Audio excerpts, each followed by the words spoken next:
The sun hangs low over Lagos, casting long shadows that crawl across the maze-like alleys of Ajegunle. Here, rusting zinc roofs lean on each other like tired old men, watching over narrow, crowded walkways. This is my city. This is my story. My name is Tunde Adeyemi. I'm 17, and on this day, the air, thick with the smell of dust and frying plantains, tasted of freedom. My school uniform, damp with sweat, was a skin I was desperate to shed. I was supposed to be heading home, but my feet had other plans. "Tunde, get back here." My friend Bola's voice was a distant echo. I was already gone, a ghost weaving through the chaos of the market.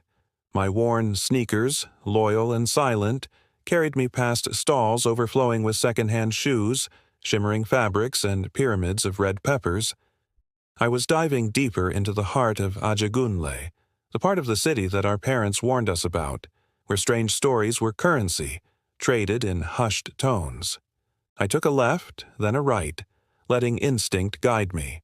The familiar symphony of the market, the haggling, the laughter, the distant thrum of a generator began to fade. It was replaced by an unnerving quiet. I found myself in a narrow, dimly lit passageway I'd never seen before. The walls, a canvas of faded graffiti and crumbling plaster, felt like they were leaning in, whispering secrets I couldn't quite hear. A shiver, cold and sharp despite the Lagos heat, traced a path down my spine. Maybe Bola was right. Maybe I should turn back. But just as doubt began to cloud my mind, I saw it. Tucked away, almost hidden, was a small weathered sign hanging above a dark wooden door. The paint was peeling, but the letters were clear, carved with an old, steady hand. Baba Olorun's Curios and Antiques. Baba Olorun. The name echoed in my head, not like something I read, but like a memory I didn't know I had. Father of the Heavens. It was a powerful name for a dusty little shop. A pull, stronger than any curiosity I'd ever felt, drew me forward. My hand reached out, my fingers brushing against the splintered wood of the door.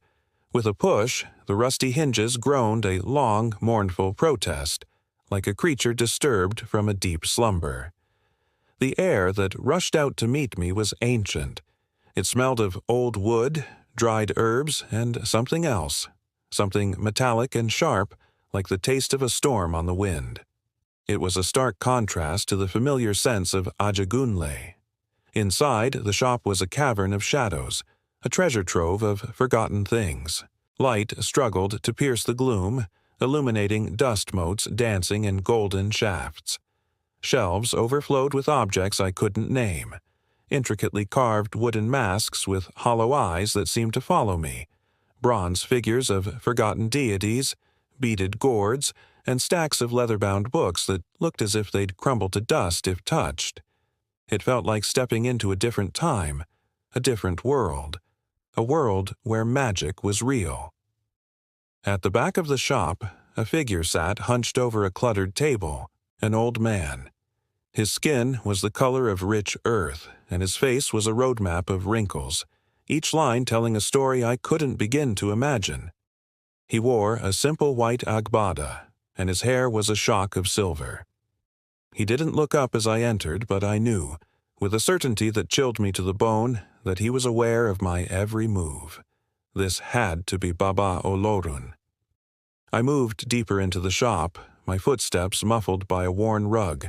My eyes darted from one strange object to another, each one whispering tales of a time long past. A ceremonial adze with a blade that seemed to hum with latent energy. A string of cowrie shells that looked unnaturally white. Then, on a small velvet-draped table near the center of the room, I saw it. It was a necklace. Not just any necklace. It was a single obsidian shard, polished to a mirror shine, suspended from a simple leather cord. It was beautiful, but there was a coldness to it, a profound darkness that seemed to drink the light around it. It called to me. I don't know how else to explain it. It was like a song only I could hear. I reached out, my hand trembling, my fingers hovering just above the stone. It is not for you to touch, a voice rasped, deep and resonant. I snatched my hand back as if burned. The old man, Baba Olorun, was looking at me now. His eyes, they were not the eyes of an ordinary man. They were ancient, holding a wisdom and a weariness that felt as old as the city itself. They saw right through me, peeling back the layers of my 17 years, my foolish bravado, and saw the frightened boy beneath. I'm sorry, I stammered, my voice barely a whisper. I was just looking. He tilted his head, a gesture that was both curious and dismissive. Many look. Few see. His gaze flickered from my face down to the necklace, and for a moment a flicker of something, was it fear? Crossed his features. That stone holds a story not meant for the ears of children. It is a piece of the night sky that fell when the world was young. A key. A key? I asked, my fear momentarily eclipsed by intrigue. A key to what? Baba Olorun rose slowly from his chair, his joints creaking like the hinges of his door. He walked towards me, his presence filling the small space, making the air feel heavy. He didn't answer my question. Instead, he looked at me, truly looked at me, and said, "You have the mark." The mark?